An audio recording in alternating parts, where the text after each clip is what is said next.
Hello everyone, this is the third lecture on electrolysis, and in this video we will discuss mechanism and characteristics of electrolysis. So the first thing is mechanism of electrolysis. So in mechanism we will see what happens during electrolysis, the whole process which takes place during electrolysis. So you know that electrolysis takes place in an electrolytic cell. So this is the arrangement of electrolytic cell. It consists of a battery. Then the positive terminal of the battery is connected to anode and cathode is connected to the negative terminal of the battery. Anode and cathode both are dipped in electrolytic solution. So sometimes this electrolytic solution is an aqueous solution, sometimes it is the molten electrolyte. Now during the electrolysis, let us take an example as electrolysis of copper sulfate. So you know that copper sulfate will dissociate into Cu2 plus and SO4 2 minus ions. So it will have positive and negative ions. So the positive ions during electrolysis, the positive ions will move towards cathode and negative ions will move towards anode.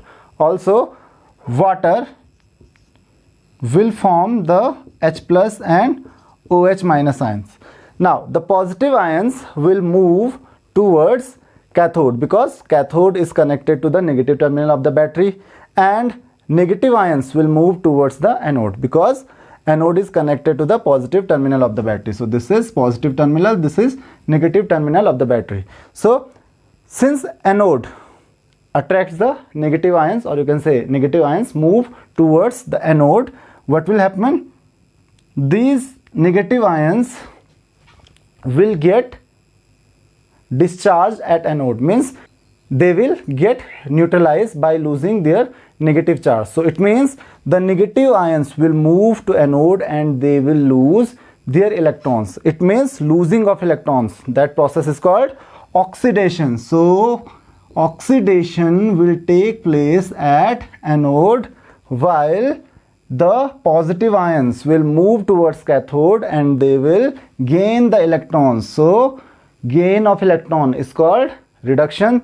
So reduction will take place at cathode. So this is the process which takes place at cathode and anode, and this process keep going on until all the ions, positive or negative, get neutralized. Now the next is characteristics of electrolysis. So as we have seen the mechanism of electrolysis, from here we can tell about the characteristics of electrolysis. Like electrolysis takes place only in DC, that is direct current. So during electrolysis we will use a battery because battery is used to draw direct current. So we will use only direct current during electrolysis. The second point, the anode is connected to positive terminal of the battery, cathode is connected to the negative terminal of the battery. So the oxidation will take place at anode and reduction will take place at cathode.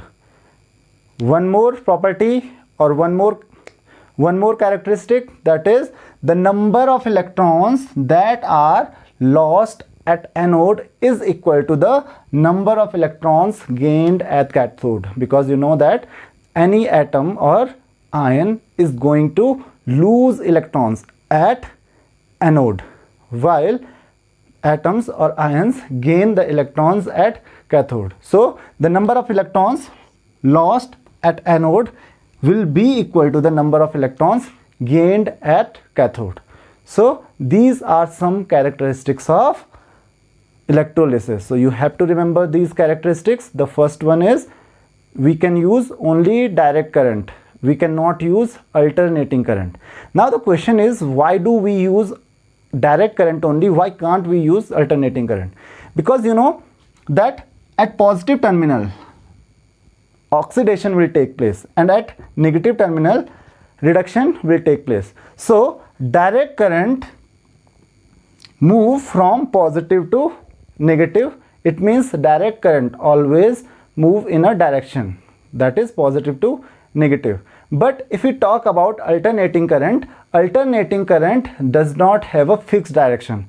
It travels in both the direction, means for once it will be positive terminal of the battery and it will be the negative, and after a certain interval it will become negative and it will become positive terminal of the battery, because in alternating current keeps changing its direction. So because current keeps changing its direction, so we cannot find whether an electrode is anode or cathode. So there will not be any oxidation or reduction. So electrolysis is not possible by using alternating current. The next is selective discharge of ions. So let's see what is there in selective discharge of ions. As I told you that positive ions will move towards cathode and negative ions will move towards anode. But will all the positive ions move towards cathode and get neutralized, or will all the negative ions move towards anode and get neutralized? No. The ions get preference for oxidation or reduction. So this is known as selective discharge of ions. So let's see an example. Copper sulfate will form copper ion and sulfate ion in aqueous solution, and you know that some of the water molecules, very small number of water molecules, are ionized to form H plus and OH minus ions. So if you will see the cations, that is positive ions in this solution, these are H plus and Cu2 plus. And if you talk about negative ions, these negative ions are SO4 2 minus, that is sulfate ion, and OH minus ion.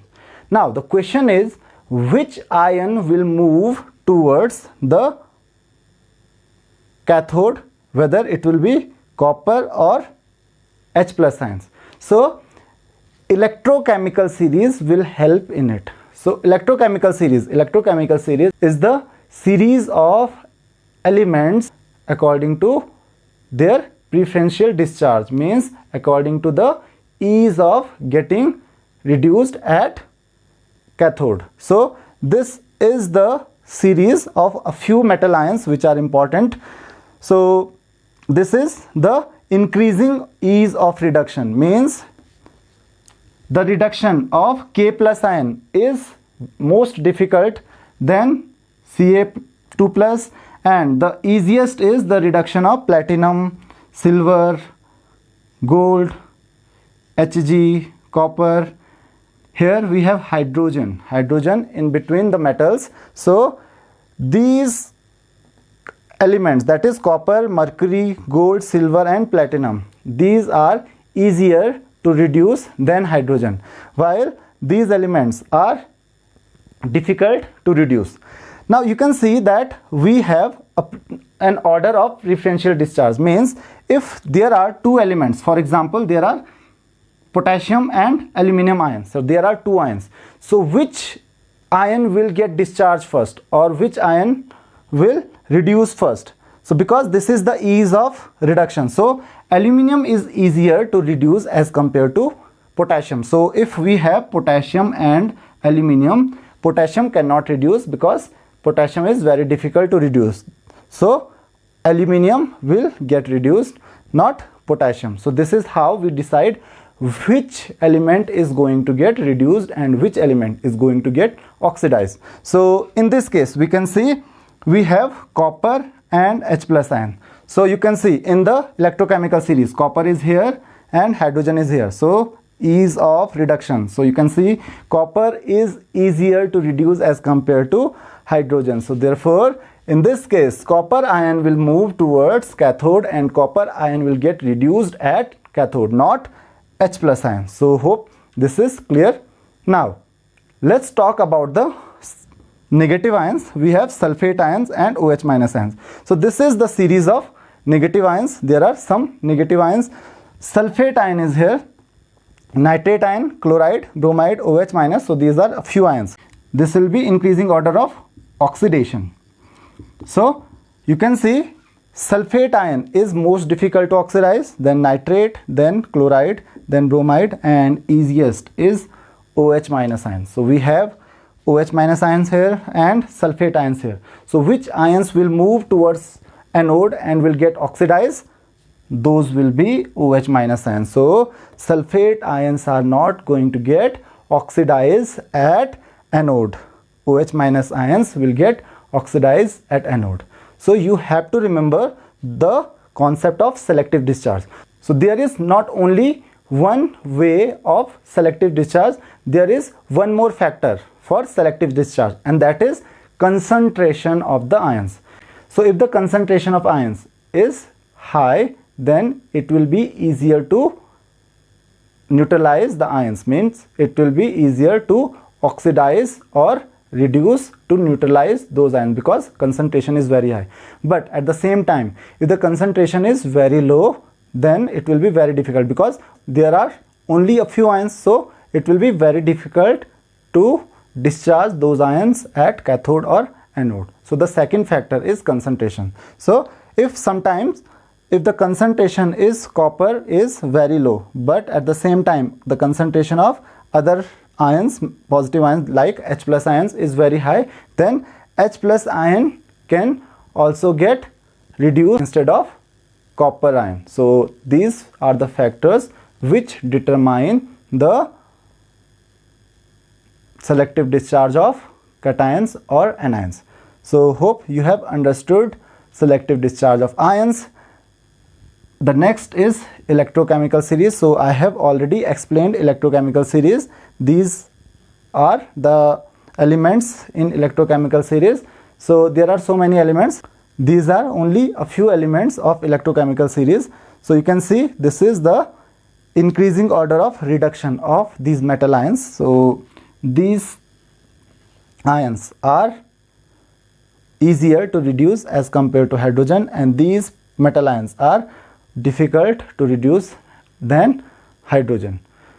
One more factor is there on which the reaction, because you know that the reaction will take place as the positive ions move towards cathode and negative ions move towards anode, and the process of electrolysis also depends on the nature of electrodes. So basically there are two types of electrodes. The first is inert electrodes. Inert electrodes means which do not take place in the reaction of electrolysis. For example, we have platinum electrodes. So platinum, then graphite or carbon. So these are inert electrodes. These electrodes do not participate in the electrolysis or do not participate in the reaction of electrolysis. One more, that is iron. So these are the few examples of inert electrodes.